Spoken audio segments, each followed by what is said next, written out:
بسم الله الرحمن الرحيم.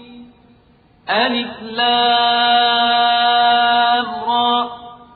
تلك آيات الكتاب المبين. إنا أنزلناه قرآنا عربيا لعلكم تعقلون. نحن نقص عليك أحسن القصص بما أوحينا إليك هذا القرآن وإن كنت من قبله لمن الغافلين. إذ قال يوسف لأبيه يا أبت إني رأيت 11 كوكبا والشمس والقمر رأيتهم لي ساجدين. قال يا بني لا تقصص رؤياك على إخوتك فيكيدوا لك كيدا إن الشيطان للإنسان عدو مبين.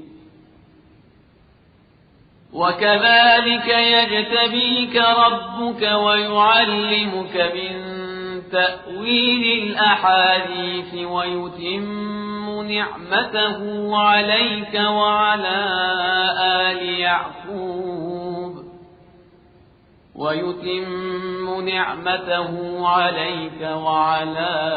آل يعقوب كما أتمها على أبويك من قبل إبراهيم وإسحاق إن ربك عليم حكيم. لقد كان في يوسف وإخوته آيات للسائلين. إذ قالوا ليوسف وأخوه أحب إلى أبينا منا ونحن عصبة إن أبانا لفي ضلال مبين. اقتلوا يوسف أو اطرحوه أرضا يخل لكم وجه أبيكم وتكونوا من بعده قوما صالحين. قال قائل منهم لا تقتلوا يوسف وألقوه في غيابة الجب يلتقطه بعض السيارة إن كنتم فاعلين. قالوا يا أبانا ما لك لا تأمنا على يوسف وإنا له لناصحون. أرسله معنا غدا يرتع ويلعب وإنا له لحافظون. قال إني ليحزنني أن تذهبوا به وأخاف أن يأكله الذئب وأنتم عنه غافلون. قالوا لئن أكله الذئب ونحن عصبة إنا إذا لخاسرون. فلما ذهبوا به وأجمعوا أن يجعلوه في غيابة الجب وأوحينا إليه لتنبئنهم بأمرهم هذا وهم لا يشعرون. وجاءوا أباهم عشاء يبكون. قالوا يا أبانا إنا ذهبنا نستبق وتركنا يوسف عند متاعنا فأكله الذئب وما أنت بمؤمن لنا ولو كنا صادقين. وجاءوا على قميصه بدم كذب قال بل سولت لكم أنفسكم أمرا فصبر جميل والله المستعان على ما تصفون. وجاءت سيارة فأرسلوا واردهم فأدلى دلوه قال يا بشرى هذا غلام وأسروه بضاعة والله عليم بما يعملون. وشروه بثمن بخس دراهم معدودة وكانوا فيه من الزاهدين. وقال الذي اشتراه من مصر لامرأته أكرمي مثواه عسى أن ينفعنا أو نتخذه ولدا. وكذلك مكنا ليوسف في الأرض ولنعلمه من تأويل الأحاديث والله غالب على أمره ولكن أكثر الناس لا يعلمون. ولما بلغ أشده آتيناه حكما وعلما وكذلك نجزي المحسنين. وراودته التي هو في بيتها عن نفسه وغلقت الأبواب وقالت هيت لك قال معاذ الله إنه ربي أحسن مثواي إنه لا يفلح الظالمون. ولقد همت به وهم بها لولا أن رأى برهان ربه كذلك لنصرف عنه السوء والفحشاء إنه من عبادنا المخلصين. واستبق الباب وقدت قميصه من دبر وألف يا سيدها لدى الباب قالت ما جزاء من أراد بأهلك سوءا إلا أن يسجن أو عذاب أليم. قال هي راودتني عن نفسي وشهد شاهد من أهلها إن كان قميصه قد من قبل فصدقت وهو من الكاذبين. وإن كان قميصه قد من دبر فكذبت وهو من الصادقين. فلما رأى قميصه قد من دبر قال إنه من كيدكن إن كيدكن عظيم. يوسف أعرض عن هذا واستغفري لذنبك إنك كنت من الخاطئين. وقال نسوة في المدينة امرأة العزيز تراود فتاها عن نفسه قد شغفها حبا إنا لنراها في ضلال مبين. فلما سمعت بمكرهن أرسلت إليهن وأعتدت لهن متكئا وآتت كل واحدة منهن سكينا وقالت اخرج عليهن.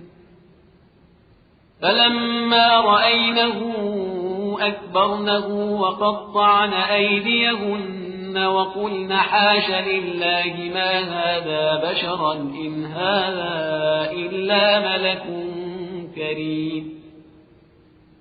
قالت فذلكن الذي لمتنني فيه ولقد راودته عن نفسه فاستعصم ولئن لم يفعل ما آمره ليسجنن وليكونن من الصاغرين قال رب السجن أحب إلي مما يدعونني إليه وإلا تصرف عني كيدهن أصب إليهن وأكن من الجاهلين فاستجاب له ربه فصرف عنه كيدهن إنه هو السميع العليم ثم بدا لهم من بعد ما رأوا الآيات ليسجننه حتى حين ودخل معه السجن فتيان قال أحدهما إني أراني أعصر خمرا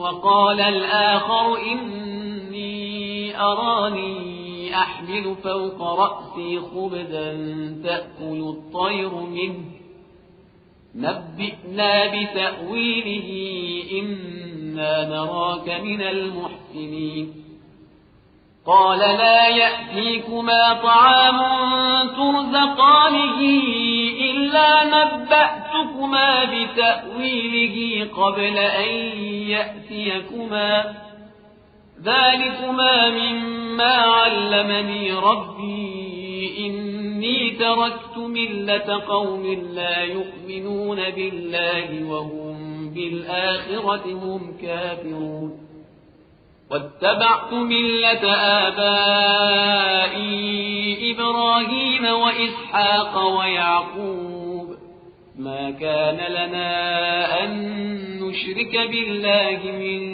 شيء ذلك من فضل الله علينا وعلى الناس ولكن أكثر الناس لا يشكرون يا صاحبي السجن أأرباب متفرقون خير أم الله الواحد القهار ما تعبدون من دونه إلا أسماء سميتموها أنتم وآباؤكم ما أنزل الله بها من سلطان إن الحكم إلا لله أمر ألا تعبدوا إلا إياه ذلك الدين القيم ولكن أكثر الناس لا يعلمون يا صاحبي السجن أما أحدكما فيسقي ربه خمرا وأما الآخر فيصلب فتأكل الطير من رأسه قضي الأمر الذي فيه تستفتيان وقال للذي ظن أنه ناج منه اذكرني عند ربك فأنساه الشيطان ذكر ربه فلبث في السجن بضع سنين وقال الملك إني أرى 7 بقرات سمان يأكلهن 7 عجاف و7 سنبلات خضر وأخر يابسات يا أيها الملأ أفتوني في رؤياي إن كنتم للرؤيا تعبرون قالوا أضغاث أحلام وما نحن بتأويل الأحلام بعالمين وقال الذي نجا منهما وادكر بعد أمة أنا أنبئكم بتأويله فأرسلون يوسف أيها الصديق أفتنا في 7 بقرات سمان يأكلهن 7 عجاف و7 سنبلات خضر وأخر يابسات لعلي أرجع إلى الناس لعلهم يعلمون قال تزرعون 7 سنين دأبا فما حصدتم فذروه في سنبله إلا قليلا مما تأكلون ثم يأتي من بعد ذلك 7 شداد يأكلن ما قدمتم لهن إلا قليلا مما تحصنون ثم يأتي من بعد ذلك عام فيه يغاث الناس وفيه يعصرون وقال الملك ائتوني به فلما جاءه الرسول قال ارجع إلى ربك فاسأله ما بال النسوة اللاتي قطعن أيديهن إن ربي بكيدهن عليم قال ما خطبكن إذ راوتن يوسف عن نفسه قلن حاش لله ما علمنا عليه من سوء قالت امرأة العزيز الآن حصحص الحق أنا راودته عن نفسه وإنه لمن الصادقين ذلك ليعلم أني لم أخنه بالغيب وأن الله لا يهدي كيد الخائنين